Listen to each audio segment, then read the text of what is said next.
RBI को establish किया गया था आरबीआई एक्ट 1934 के अंडर, लेकिन इसने नेक्स्ट ईयर काम करना शुरू किया था, मतलब 1 अप्रैल 1935 से। आरबीआई का प्रेजेंट हेडक्वार्टर है बॉम्बे में, लेकिन इनिशियली इसका हेडक्वार्टर था कैलकाटा में और 1937 में इस हेडक्वार्टर को चेंज किया गया था। 1 जनवरी 1949 को आरबीआई का नेशनलाइजेशन किया गया था और तब से आरबीआई इंडिया के सेंट्रल बैंक का रोल प्ले कर रहा है। आरबीआई के मेजर ऑब्जेक्टिव क्या है? तो पहला है मॉनेटरी स्टेबिलिटी, दूसरा है financial stability, then currency management, फिर है economic growth, regulation of financial institution जैसे आपके बैंक्स और नॉन बैंकिंग फाइनेंशियल कंपनी, और फाइनल है डेवलपमेंटल रोल्स। डिफरेंट सेक्टर्स, उनके डेवलपमेंट की रिस्पॉन्सिबिलिटी भी आरबीआई के ऊपर होती है। आरबीआई के 4 रीजनल हेडक्वार्टर्स हैं, एक है कोलकाता में, दूसरा है बॉम्बे, तीसरा है दिल्ली और चौथा है चेन्नई में। इसके अलावा आरबीआई के रीजनल ऑफिसेज भी होते हैं और ये रीजनल ऑफिसेज ज्यादातर स्टेट की कैपिटल्स में है। कुल मिलाकर ऐसे 22 रीजनल ऑफिस हैं। अब आरबीआई क्या फंक्शन परफॉर्म करता है? तो आरबीआई का सबसे इंपॉर्टेंट फंक्शन है as the monetary authority of the country, मतलब आरबीआई मनी सप्लाई को कंट्रोल करता है। इसके साथ साथ रेपो रेट क्या होने वाला है वो भी आरबीआई डिसाइड करता है, आरबीआई की मॉनेटरी पॉलिसी कमेटी। इसके बाद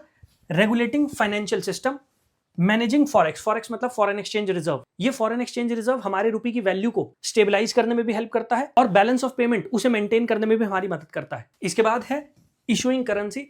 RBI is the sole authority to issue bank notes in India. इसके अलावा आरबीआई को कहा जाता है banker to the government of India and bankers bank. इसका मतलब यह है कि आरबीआई सेंट्रल गवर्नमेंट और स्टेट गवर्नमेंट के लिए बैंक का रोल प्ले करता है और जो फैसिलिटीज बैंक हमें प्रोवाइड करते हैं, कुछ सिमिलर फैसिलिटी आरबीआई भी बैंक्स को प्रोवाइड करता है। इसके अलावा आरबीआई का डेवलपमेंटल रोल है, जिसके बारे में पहले भी मैंने आपको बताया, and payment and settlement system, जैसे आप ऑनलाइन पेमेंट करते हैं उनको रेगुलेट करने की रिस्पॉन्सिबिलिटी भी आरबीआई की है।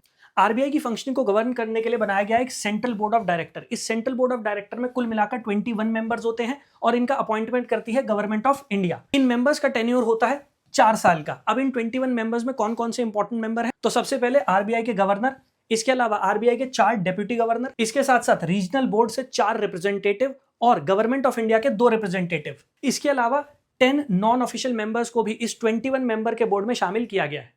वीडियो पसंद आई तो लाइक कर देना और शेयर कर देना और कमेंट सेक्शन में मुझे बता देना अगर आपको किसी और टॉपिक की वीडियो चाहिए।